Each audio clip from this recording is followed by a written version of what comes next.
With Jurassic World Rebirth right around the corner, I figured this would be the best time to actually go through and rate every single Jurassic Park film, starting from the original all the way up to Dominion. This list will not be containing any of the TV shows or novels, as I feel like those are all separate, and I have not seen any TV shows. This would be sticking to the films only, and this will be my opinion. So, of course, if you feel free to disagree, please comment down below.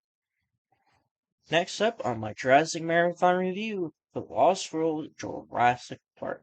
A divisive movie in the Jurassic community. There's plenty of people loving it and plenty of people hating it.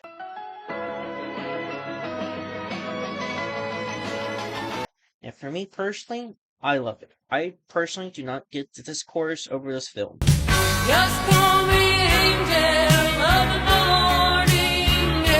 I will just defend this movie happily. I love the theme, I love the tone, I love the darker atmosphere.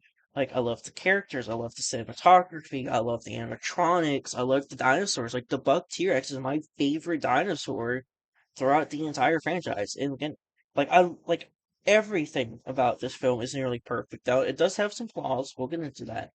But I know a lot of the critiques kind of head towards this film, and I'll break this down. But right now, I'm gonna talk about the positives. And for me, like I said, I love the darker tone.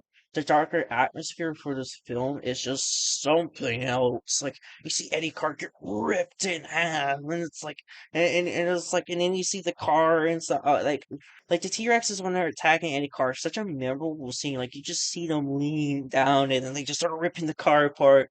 Oh, poor Eddie, man. Poor Eddie didn't deserve that, but that's life. I mean, bad stuff happens to good people, and that was something not even the original did. The original never went to that length where you see someone get ripped apart.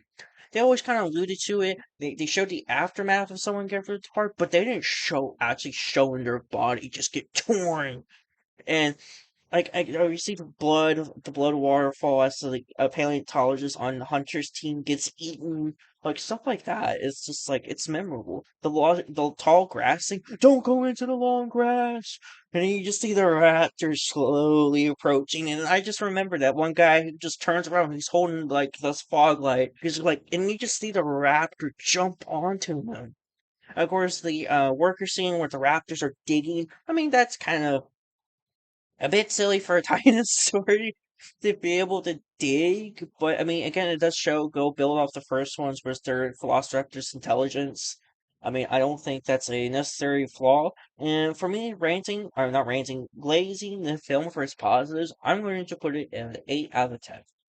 Now, getting into the negatives, now I know a lot of the criticism of the film hit that the second island, the retcon of the second island, the ending, the Nick Van Owen is a big one, and for me, I don't.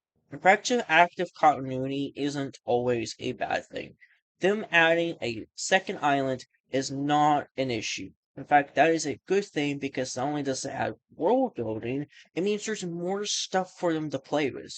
Because if you remember, the original sequel to this, there wasn't even supposed to be a new island. Again, Steven Spielberg wanted to go back on Nublar. That's why they have the can in the mud, because they was supposed to be you're supposed to go back to that island for a sequel. But when Michael Crichton destroyed the first island in his book, he had to make a new island to continue the story.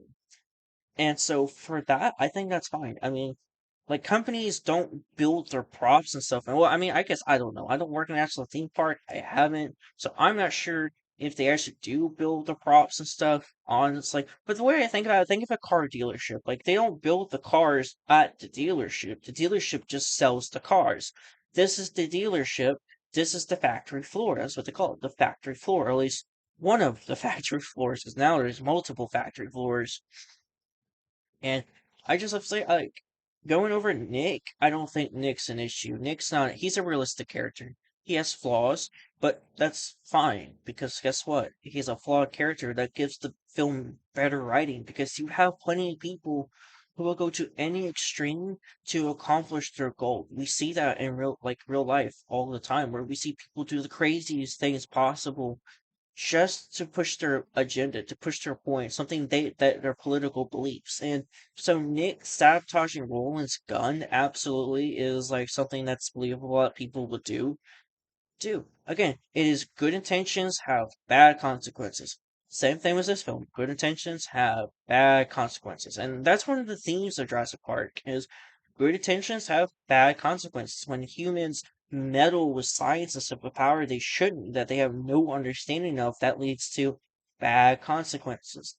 And again, that's what the Lost World it builds off this one. Where the first film shows the potential of, oh hey, what humans are doing, like why humans shouldn't be messing with stuff they don't have understand. Okay, so now we're gonna cover the consequences, because now you made a whole island of dinosaurs.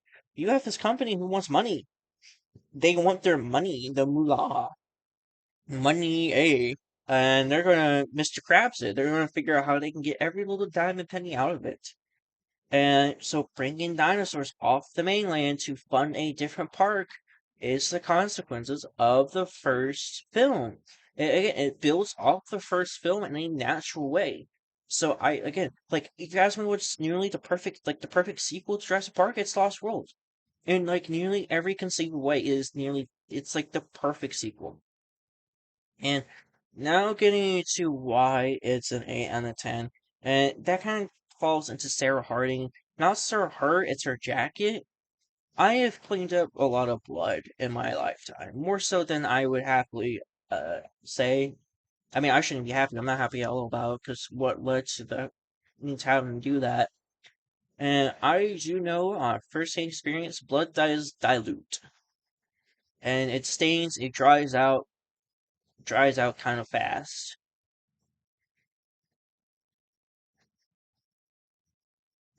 I'm sorry, the jacket should not have been bleeding by that point in the film. Like, especially after they walked in the pouring rain. I'm sorry, that blood shouldn't even be that prominent. It could maybe leave a slight trace, but the amount it was leaving in the film doesn't make any sense. That should have been diluted. And why did the T-Rexes still hunt them down? I get other than like, oh, you're in my territory, or I'm gonna get you because you're in my turf. But they already killed the predator that took their baby, so they would have no real reason other than, oh, you're just here in my turf, so I'm gonna get you now, type thing. So yeah, and the problem for that for me is that's kind of what leads to the ending where we get the Buck T Rex on the mainland. So that is why I'm gonna have to rate it 8 out of 10, simply because they did something that doesn't make sense, that shouldn't be possible by that point, and that's kind of what leads to the main climax. And speaking of the main climax, I love it. I remember as a kid just watching it, being like amazed and thrilled by how awesome it was. What? This is a moment in history! Take a picture! The Buck T Rex, my favorite. I love the Buck. He's so chunky. He's such a unit of power, and just seeing him steamroll through San Diego is awesome. And that's one of my favorite jokes. Is like, we moved out of Japan to get away from this shit. When you see a bunch of the business suit men and like Japanese business suit men, like, of course it's a Godzilla joke because it's a dinosaur in the city, even though Godzilla's not a dinosaur, but no, getting into like not getting into that, but it's like I just have to say I love this film. I love the darker atmosphere. I love how it builds off the first one. I love the ending. I like the realistic portrayal of characters. I love Roland Tempo. Like, he's not a bad person. He's just there for the ultimate hunt, for the ultimate challenge to take down the mightiest carnivorous dinosaur that ever lived, or at least one of them. And like, that's honestly awe-inspiring, because you have plenty of people who would do that, who would like, they want the ultimate thrill, the ultimate challenge to their senses. And Roland, he's him. Like,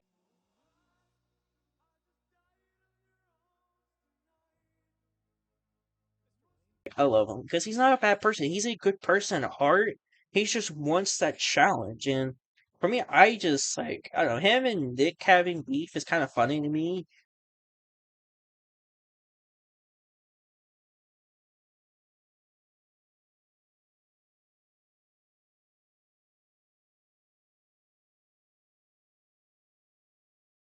I'm sorry, I'm not on Nick's side. Like, I do love the dinosaurs. I would want to preserve them, but like, just Roland Tim. Like, I mean, it's Roland Timbo. Like, every time I see him, every time I watch this film, because I used to have all three of the original films on VHS. Every time I would watch it, it was just like he was awesome.